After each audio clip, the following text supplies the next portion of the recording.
Meus caros, vivam, boa noite. Muito obrigado por estarem aqui a perder mais alguns minutos do vosso precioso tempo no final do dia. Hoje não vou falar de notícias do dia, vou falar de notícias de há 380 anos. Como já perceberam, hoje é o dia 1 de dezembro, faz exatamente 380 anos que houve um golpe de Estado, que agora se chama a Revolução, eles chamam Revolução a tudo, mas Portugal realmente nunca teve nenhuma revolução, e também vos vou falar disso mais à frente. Revolução no sentido do povo se sublevar, não é? Em armas, o povo ir para a rua, como a Revolução Francesa, por exemplo. Nós nunca tivemos nada disso, tivemos sempre golpes militares e levados a efeito por muito pouca gente. Por exemplo, o 25 de Abril, 40 capitães, a restauração, de que vou falar agora, 40 conjurados. 40 é um número mágico, que parece que Portugal... claro, depois quando foi a implantação da República foi mais gente, 200 e tal, cerca de 300, mas estão a ver, são números relativamente baixos quando comparados com o povo inteiro. Então, o que é que aconteceu aqui? Eu tenho aqui uns banners. O que é que aconteceu aqui em Portugal há 380 anos? Tinha morrido o nosso último rei, que era assim meio coisa, Dom Sebastião. Tinha morrido na Batalha de Alcácer-Quibir, para onde nos tinha atirado a todos. Tinha morrido o Dom Sebastião e não tinha deixado filhos. Tomou posse do trono, provisoriamente, o seu tio, um velho, um cardeal Dom Henrique. Tentaram que ele tivesse filhos, também não conseguiram, ele já era muito, muito velhinho. Então ele teve que se procurar, entre os netos do Dom Manuel, um herdeiro para a coroa. Aquele que pareceu aos sábios da altura que tinha mais direito ao trono era Filipe II, ou melhor, Filipe II de Espanha, depois passou a ser Filipe I de Portugal. Porquê? Porque ele era justamente filho da infanta Dona Isabel, e a infanta Dona Isabel era filha de Dom Manuel, do nosso grande rei dos descobrimentos.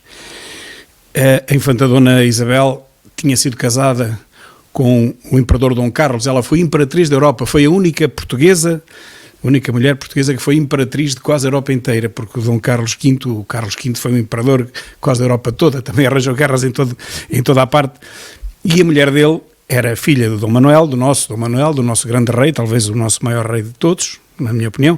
Casou com ele, foi uma história de amor muito, muito bonita, mas não posso falar nisso, eu nunca mais daqui saio.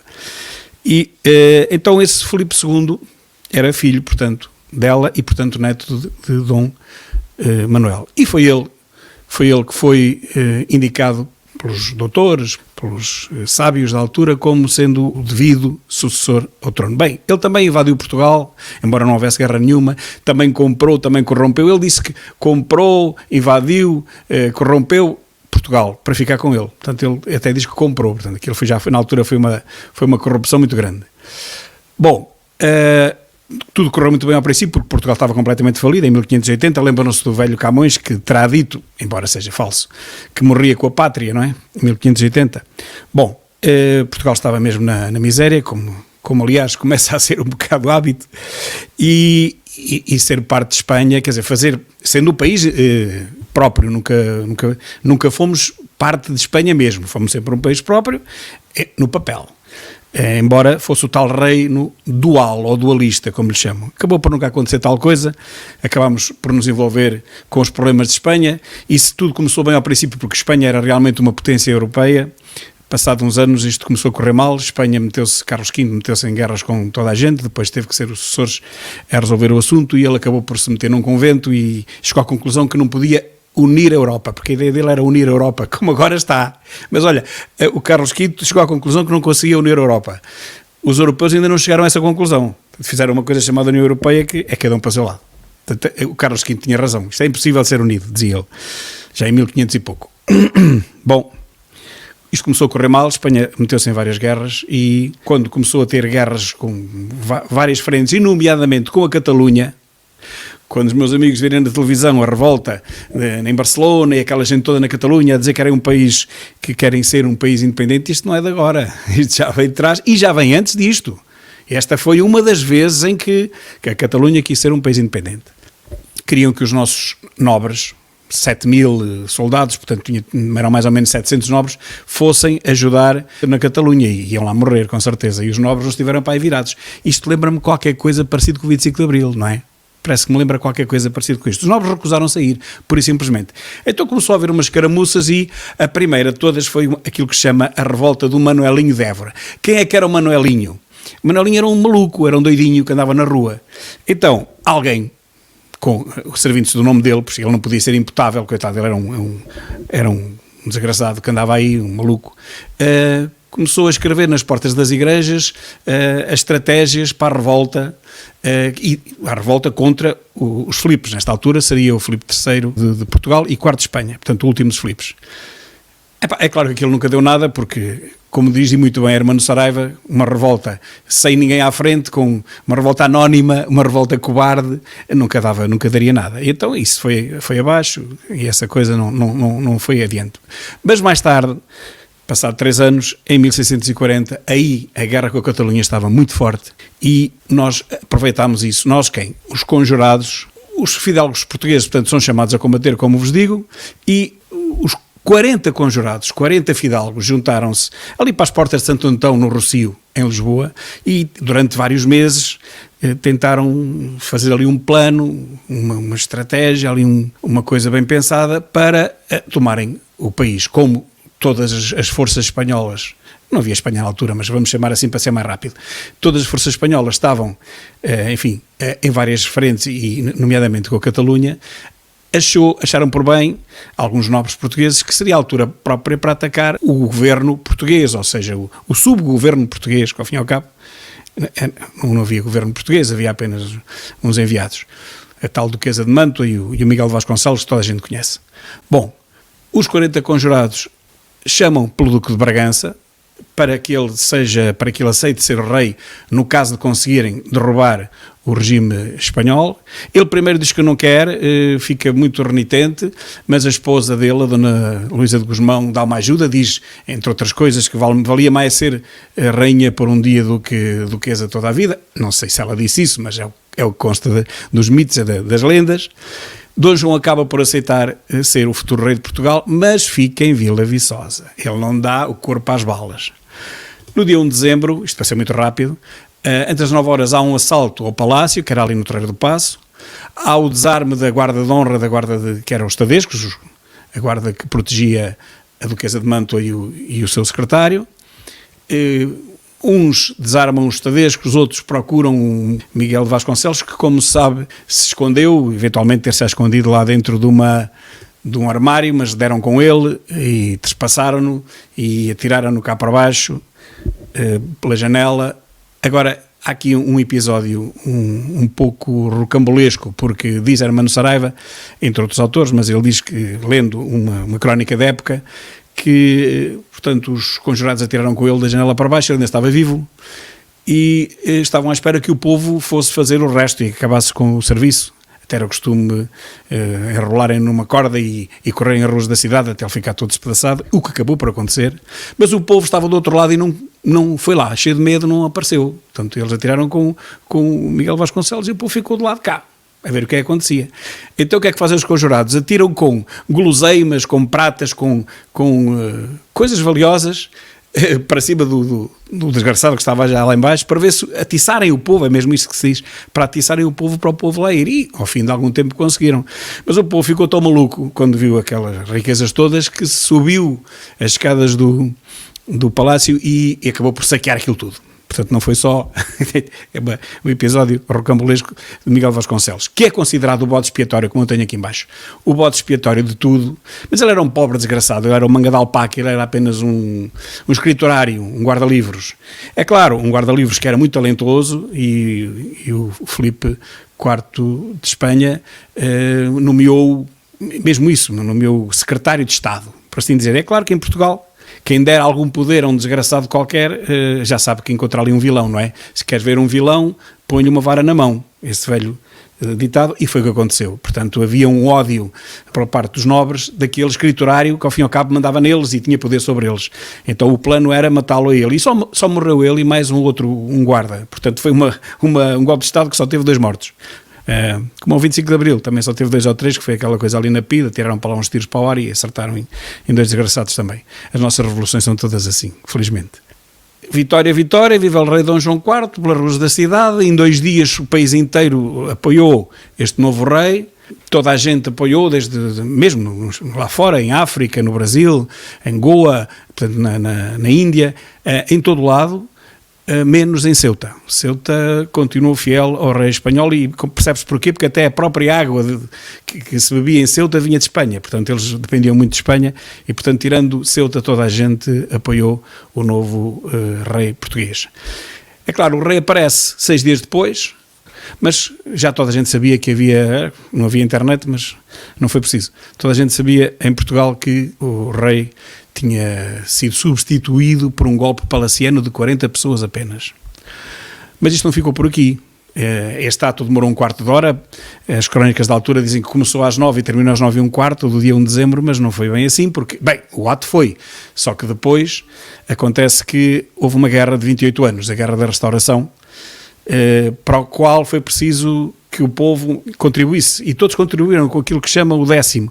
10% do seu rendimento, 10% da sua riqueza foram para o esforço de guerra, que durou 28 anos.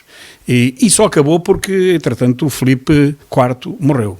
Morreu 3 anos antes, depois a viúva ainda tentou, não queria de maneira nenhuma acabar com a guerra, mas não teve outro remédio, e fez-se a paz em 1668.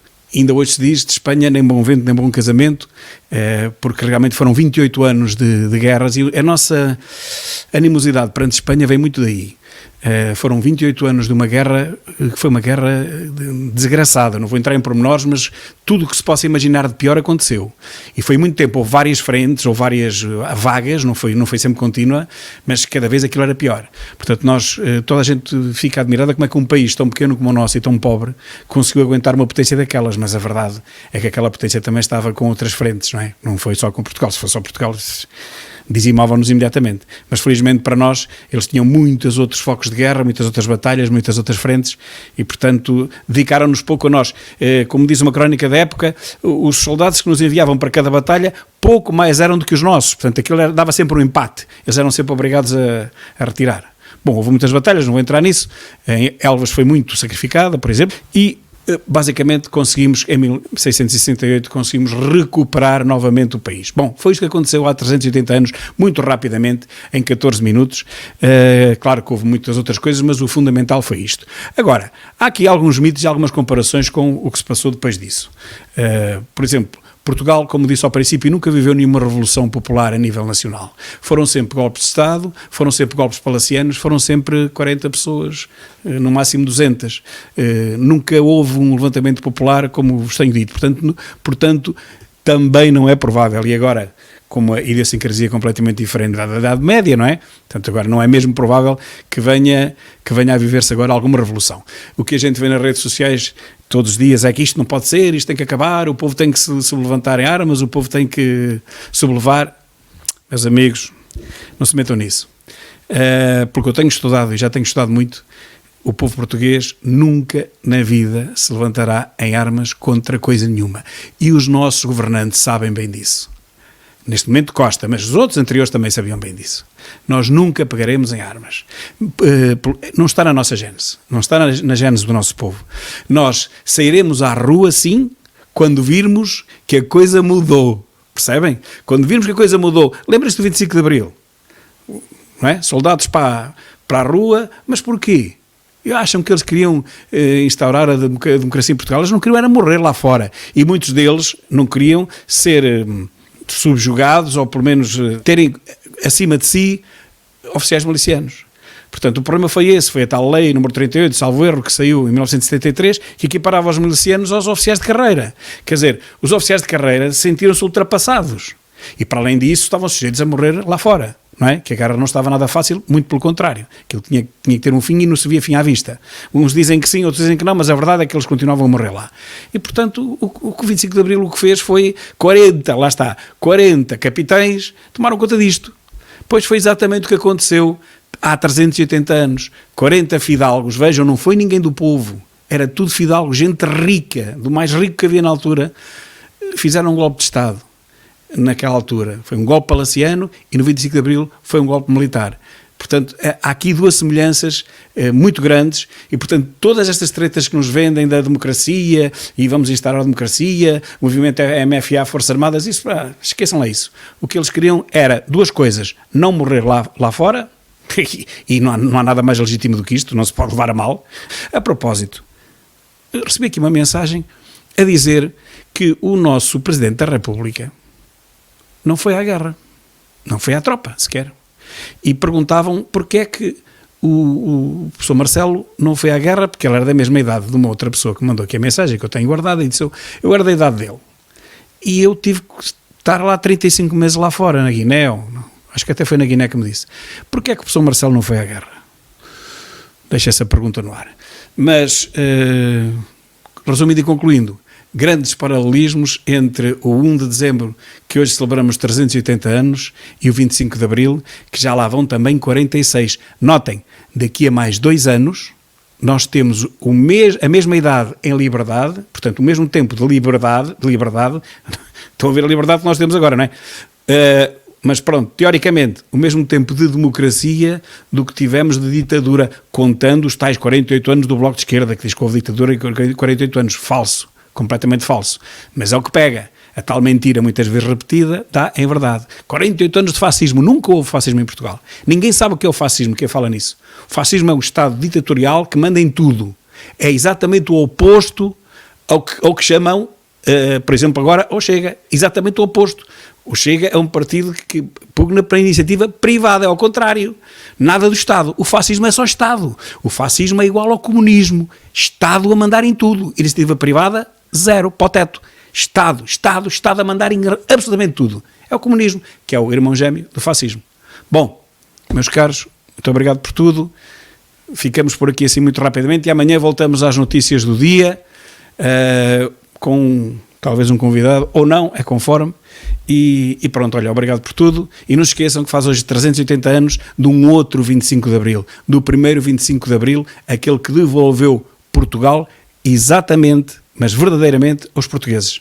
Não foi um 25 de Abril, o último foi sim o 1º de Dezembro, faz agora 380 anos. Muito obrigado por tudo e até amanhã.